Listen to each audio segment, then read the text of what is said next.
চাকুরি প্রত্যাশী ভাই ও বোনেরা, আসসালামু আলাইকুম। বাংলাদেশ পুলিশ হেডকোয়ার্টার্স কর্তৃক পরিচালিত সুনামধন্য শিক্ষা প্রতিষ্ঠান শহীদ পুলিশ স্মৃতি কলেজে সম্প্রতি নতুন করে বিশাল একটি সার্কুলার প্রকাশিত হয়েছে। সারা বাংলাদেশ থেকে যোগ্য এবং আগ্রহী প্রার্থীরা এই সার্কুলারটিতে সম্পূর্ণ বিনা অভিজ্ঞতাতে আবেদন করতে পারবেন।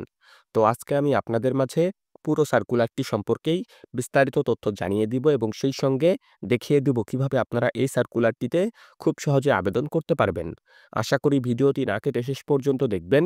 সেই সঙ্গে আপনি যদি আমার এই চ্যানেলটিতে নতুন হয়ে থাকেন এবং এই ধরনের চাকরির সার্কুলারগুলো নিয়মিত পেতে চান, অবশ্যই আমার এই চ্যানেলটি সাবস্ক্রাইব করে দিবেন এবং পাশে থাকা বেল আইকনটি চেপে অল বাটনে প্রেস করে দিবেন। তো চলুন কথা না বাড়িয়ে পুরো সার্কুলারটি দেখে নেওয়া যাক। তো দেখতেই পাচ্ছেন যে শহীদ পুলিশ স্মৃতি কলেজে তারা এই সাম্প্রতি সার্কুলারটি বা নিয়োগ বিজ্ঞপ্তিটি প্রকাশ করেছে এবং এই শিক্ষা প্রতিষ্ঠানটির যে অবস্থান রয়েছে সেটি হচ্ছে মিরপুর ১৪, ঢাকা ১২০৬, অর্থাৎ ঢাকার মিরপুর ১৪তে তাদের এই শিক্ষা প্রতিষ্ঠানটি রয়েছে। তো উক্ত সার্কুলারটির জন্যই তারা এই নিয়োগ বিজ্ঞপ্তি বা সার্কুলারটি প্রকাশ করেছে। প্রথমেই তারা যে তথ্যটি এখানে উল্লেখ করেছে, পুলিশ হেডকোয়ার্টার্স কর্তৃক পরিচালিত কলেজের নিজস্ব অর্থায়নে বাংলাদেশ পুলিশ বাংলাদেশ পুলিশের স্বনামধন্য শিক্ষা প্রতিষ্ঠান শহীদ পুলিশ স্মৃতি কলেজে নিম্নবর্ণিত পদসমূহে যোগ্যতার ভিত্তিতে লোকবল নিয়োগ করা হবে। তো প্রথমে আমি আপনাদেরকে একটি বিষয় জানিয়ে দিতে চাই, সেটি হচ্ছে এই সার্কুলারটি কিন্তু কোনো সরকারি চাকরির সার্কুলার না। এটি কিন্তু বাংলাদেশ পুলিশ দ্বারা পরিচালিত বেসরকারি একটি শিক্ষা প্রতিষ্ঠান। সুতরাং আপনারা কেউ এটিকে সরকারি চাকরির সার্কুলার বা সরকারি চাকরি ভাববেন না। তবে আপনি যদি এই সার্কুলারটিতে নিয়োগপ্রাপ্ত হয়ে যান তাহলে কিন্তু আপনি সরকারি চাকরির যে স্টাফগণ রয়েছে বা সরকারি চাকরিজীবী যারা রয়েছে তারা যে ধরনের সুযোগ সুবিধা পায় আপনিও কিন্তু ঠিক সেই ধরনেরই সুযোগ সুবিধা পাবেন। তো আপনি যদি একজন যোগ্য এবং আগ্রহী প্রার্থী হয়ে থাকেন, অবশ্যই আপনি আপনার আবেদনটি সম্পূর্ণ করে ফেলবেন। কারণ আপনি যদি এই প্রতিষ্ঠানটিতে চাকরি পেয়ে যান তাহলে কিন্তু আপনি নানান রকম সুযোগ সুবিধা পাবেন, এটা কিন্তু বলা বাহুল্য রাখে না। তো উক্ত সার্কুলারটিতে ৩টি পদ রয়েছে। এই ৩টি পদে তারা এই সার্কুলারটিতে জনবল নিয়োগ প্রদান করবে। প্রথমে যে পদটি রয়েছে সেই পদটির নাম হচ্ছে সহকারী প্রভাষক। এই পদটিতে গণিতে ৪ জন, পদার্থবিজ্ঞানে ২ জন, রসায়নে ২ জন, উৎপাদন ব্যবস্থাপনা ও বিপণনে ১, সমাজকর্মে ১, পৌরনীতিতে ১, সমাজবিজ্ঞানে ১ জন জনবল নিয়োগ প্রদান করবে। তো উক্ত এই পদটিতে যদি আপনারা নিয়োগপ্রাপ্ত হয়ে যান তাহলে বেতন স্কেল গ্রেড ১০ অনুযায়ী আপনাকে তারা বেতনটি প্রদান করবে। ১৬,০০০ থেকে ৩৮,৬৪০ টাকার মধ্যে আপনার বেতনটি হবে। তো উক্ত পদটিতে বা এই সহকারী প্রভাষক এই পদটিতে আপনি যদি আবেদন করতে চান তাহলে আপনার শিক্ষাগত যোগ্যতার পাশাপাশি যে সকল যোগ্যতাবলী প্রয়োজন সেগুলো তারা এখানে উল্লেখ করেছে। যেমন কোনো স্বীকৃত বিশ্ববিদ্যালয় হতে সংশ্লিষ্ট বিষয়ে ২য় শ্রেণী বা সমমানের স্নাতক সম্মানসহ স্নাতকোত্তর ডিগ্রি থাকতে হবে, অথবা স্বীকৃত বিশ্ববিদ্যালয় হতে সংশ্লিষ্ট বিষয়ে ২য় শ্রেণী বা সমমানের ৪ বছর মেয়াদী স্নাতক বা সম্মান ডিগ্রি থাকতে হবে। অর্থাৎ এই সার্কুলারটিতে যারা মাস্টার্স পাস করেছেন তারাও আবেদন করতে পারবেন। যারা অনার্স পাস করেছেন তারাও এই সার্কুলারটিতে চাইলে আবেদন করতে পারবেন। তবে যারা ডিগ্রি পাস করেছেন তারা কিন্তু এই সার্কুলারটিতে বা এই পদটিতে আবেদন করতে পারবেন না। ডিগ্রির পাশাপাশি যারা মাস্টার্স পাস করেছেন তারাই চাইলে এই সার্কুলারটিতে বা এই পদটিতে আবেদন করতে পারবেন। এরপরে ২ নম্বর যে পদটি রয়েছে সেই পদটির নাম হচ্ছে সহকারী একাডেমিক অফিসার ১। বেতন স্কেল যেটি রয়েছে গ্রেড ১২ অনুযায়ী আপনাকে তারা বেতনটি প্রদান করবে ১১,৩০০ থেকে ২৭,৩০০ টাকা। এই পদটিতে আবেদন করতে হলে আবেদনকারী শিক্ষাগত যোগ্যতা যেটি প্রয়োজন, স্বীকৃত বিশ্ববিদ্যালয় হতে ২য় শ্রেণী বা সমমানের স্নাতকোত্তর পাস হতে হবে। ৪ বছর মেয়াদী স্নাতক বা সম্মান ডিগ্রি থাকলেও আপনি এই সার্কুলারটিতে আবেদন করতে পারবেন। অর্থাৎ একই ধরনের শিক্ষাগত যোগ্যতা তারা এই পদটিতেও চেয়েছে। আপনি যদি অনার্স পাস করে থাকেন তাহলেও আবেদন করতে পারবেন। এছাড়া আপনি যদি মাস্টার্স পাস করে থাকেন তাহলেও আপনি এই সার্কুলারটিতে বা এই পদটিতে আবেদন করতে পারবেন। এছাড়া যারা ডিগ্রি পাস করেছেন, ডিগ্রির পাশাপাশি মাস্টার্স যাদের পাস হয়েছে তারাও চাইলে এই পদটিতে আবেদন করতে পারবেন। তবে কম্পিউটারে প্রতি মিনিটে বাংলায় ২০টি শব্দ এবং ইংরেজিতে ২৫টি শব্দ টাইপের সক্ষমতা কিন্তু থাকতে হবে ২ নম্বর যে পদটি রয়েছে সহকারী একাডেমিক অফিসার, এই পদটিতে আবেদন করতে হলে। ওপরে ৩ নম্বর বা সর্বশেষ যে পদটি রয়েছে, সেই পদটির নাম হচ্ছে নিম্নমান সহকারী ১। বেতন স্কেল যেটি রয়েছে গ্রেড ১৬ অনুযায়ী আপনাকে তারা বেতনটি প্রদান করবে ৯,৩০০ থেকে ২২,৪৯০ টাকা হবে। তো উক্ত পদটিতে আবেদন করতে হলে আবেদনকারী শিক্ষাগত যোগ্যতা এইচএসসি পাস হলে আপনি এই সার্কুলারটিতে বা এই পদটিতে আবেদন করতে পারবেন। অর্থাৎ আপনার যারা উচ্চ মাধ্যমিক বা ইন্টার পাস করেছেন তারা চাইলে এই সার্কুলারটিতে বা এই পদটিতে ৩ নম্বর যে পদটি রয়েছে নিম্নমান সহকারী এই পদটিতে আবেদন করতে পারবেন। সকল পরীক্ষায় ন্যূনতম ২য় শ্রেণী বা সমমান আপনার কিন্তু সিজিপিএ বা রেজাল্ট কিন্তু থাকতে হবে। এছাড়া কম্পিউটারে প্রতি মিনিটে বাংলায় ১৫ শব্দ এবং ইংরেজিতে ২০টি শব্দ টাইপের সক্ষমতাও থাকতে হবে।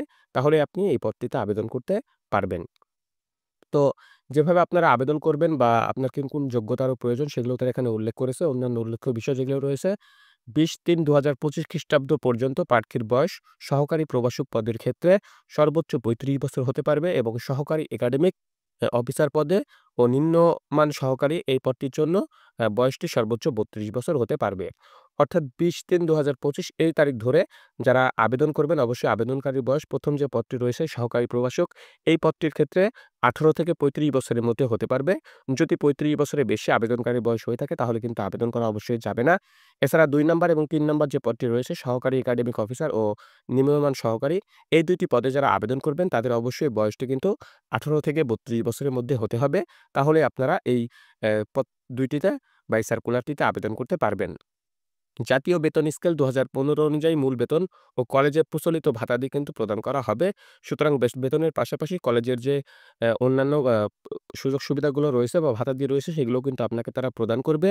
তো আগ্রহী প্রার্থীগণকে পূর্ণাঙ্গ জীবন বৃত্তান্ত ও মোবাইল নাম্বার সহ আবেদনপত্র head of admin and finance বরাবরে সরাসরি অথবা ডাকযোগে আগামী 20/3/2025 খ্রিস্টাব্দের মধ্যে কলেজের কার্যালয়ে পৌঁছাইতে হবে।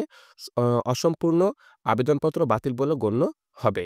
তো আপনারা যারা আবেদন করবেন তারা অবশ্যই আগামী 20শে মার্চ ২০২৫ তারিখের মধ্যে আপনার আবেদনটি আপনাকে সম্পূর্ণ করে ফেলতে হবে এবং অবশ্যই আপনার একটি জীবন বৃত্তান্ত আপনি আবেদনপত্রে এড করবেন এবং সেই জীবন বৃত্তান্তে যেন আপনার অবশ্যই একটি সচল ফোন নাম্বার থাকে এবং আপনারা যে ঠিকানা বরাবর আবেদনপত্রটি করবেন সেটি কিন্তু তারা এখানে উল্লেখ করে দিয়েছে।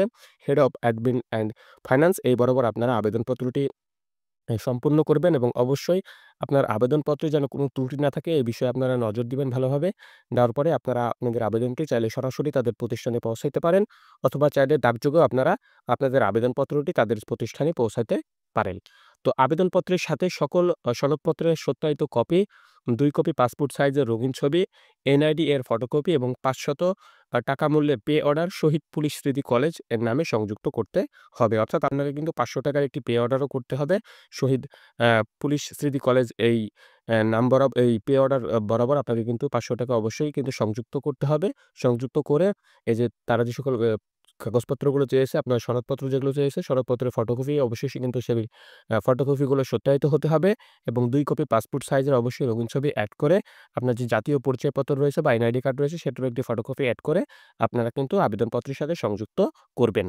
লিখিত পরীক্ষা আগামী ১৯/৪/২০২৫ খ্রিস্টাব্দ সকাল ১০ ঘটিকায় কলেজ ভবনে অনুষ্ঠিত হবে। বিধায় প্রার্থীদেরকে সকাল ১০ ঘটিকার মধ্যে উপস্থিত থাকতে হবে। লিখিত পরীক্ষায় অংশগ্রহণের জন্য প্রবেশপত্র ইস্যু করা হবে না। সুতরাং ১৯শে এপ্রিল ২০২৫ কিন্তু এই সার্কুলারটির বা এই নিয়োগ বিজ্ঞপ্তিটির কিন্তু পরীক্ষা অনুষ্ঠিত হবে। আপনারা যারা আবেদন করবেন তারা অবশ্যই উল্লেখিত স্থানে আগামী ১৯/৪/২০২৫ অর্থাৎ ১৯শে এপ্রিল গিয়ে উপস্থিত হবেন এবং অবশ্যই সকাল ১০ টার মধ্যে গিয়ে আপনারা উপস্থিত হবেন। কারণ দেখা যাচ্ছে সকাল ১১ ঘটিকায় উক্ত পরীক্ষাটি অনুষ্ঠিত হবে। সুতরাং আপনাকে অবশ্যই ১ ঘন্টা আগে গিয়ে ওখানে উপস্থিত হওয়ার চেষ্টা করতে হবে। যেহেতু এটি একটি সামরিক বা এটি একটি বাংলাদেশ যে আইনশৃঙ্খলা বাহিনী রয়েছে, পুলিশ বাহিনীর প্রতিষ্ঠান। সুতরাং অবশ্যই আপনাকে কিন্তু টাইমলি সেই স্থানটিতে পৌঁছাইতে হবে এবং আপনি যদি এই সার্কুলারটিতে আবেদন করেন উল্লেখিত টাইমে পৌঁছে আপনাকে এই পরীক্ষায় অংশগ্রহণ করতে হবে। কোনো কারণ দর্শানো ব্যতি রেখে কর্তৃপক্ষ এই নিয়োগ প্রক্রিয়া বাতিল করার সক্ষমতা অবশ্যই সংরক্ষণ করে। তো আপনারা যারা যোগ্য প্রার্থী রয়েছেন বা আগ্রহী প্রার্থী রয়েছেন তারা কিন্তু এই নিয়মকানুন অনুযায়ী আপনারা কিন্তু আপনাদের আবেদনপত্রটি যত দ্রুত সম্ভব সম্পূর্ণ করে ফেলতে পারেন এবং ইনশাআল্লাহ আমি মনে করি আপনি যদি যোগ্য প্রার্থী হয়ে থাকেন তাহলে কিন্তু আপনার যোগ্যতার ভিত্তিতে কিন্তু আপনাকে তারা এখানে নিয়োগ প্রদান করবে। তো উক্ত সার্কুলারটি সম্পর্কে আপনারা যদি বিস্তারিত জানতে চান তাহলে অবশ্যই তাদের যে অফিসিয়াল ওয়েবসাইটটি রয়েছে বা শিক্ষা প্রতিষ্ঠানের ওয়েবসাইটটি রয়েছে www.spsc.edu.bd এই ওয়েবসাইটে আপনারা প্রবেশ করে কিন্তু উল্লেখিত সার্কুলারটি সম্পর্কে এবং এই প্রতিষ্ঠানটি সম্পর্কে বিস্তারিত তথ্য জেনে নিতে পারেন। এছাড়া এই সার্কুলারটি বাংলাদেশের সবচাইতে বড় জব পোর্টাল বিডিজবসে প্রকাশ করা হয়েছে। বিডিজবসের ফ্রন্টে গেলে কিন্তু আপনারা এই সার্কুলারটি পেয়ে যাবেন। গতকালকে এই সার্কুলারটি প্রকাশ করা হয়েছে। আপনারা সেখান থেকে উক্ত সার্কুলারটি বা খুব ভালোভাবে দেখে নিতে পারেন, পড়ে নিতে পারেন। নেওয়ার পরে আপনি যদি নিজেকে যোগ্য এবং আগ্রহী প্রার্থী মনে করেন, আপনি আপনার আবেদনটি সম্পূর্ণ করে ফেলতে পারেন। এই সার্কুলারটির লিঙ্ক আমি আমার ডেসক্রিপশন বক্সেও দিয়ে দেব। আপনারা চাইলে সেই ডেসক্রিপশন বক্স থেকে লিঙ্কটি সংগ্রহ করেও এই সার্কুলারটি দেখে নিতে পারেন, বিস্তারিত তথ্য জেনে নিতে পারেন এবং আপনি আপনার আবেদনটি সম্পূর্ণ করে ফেলতে পারেন। তো আপনাদের সবার জন্য শুভকামনা রইলো। আজকের এই ভিডিওটি এ পর্যন্তই। সবাই ভালো থাকবেন। আল্লাহ হাফেজ।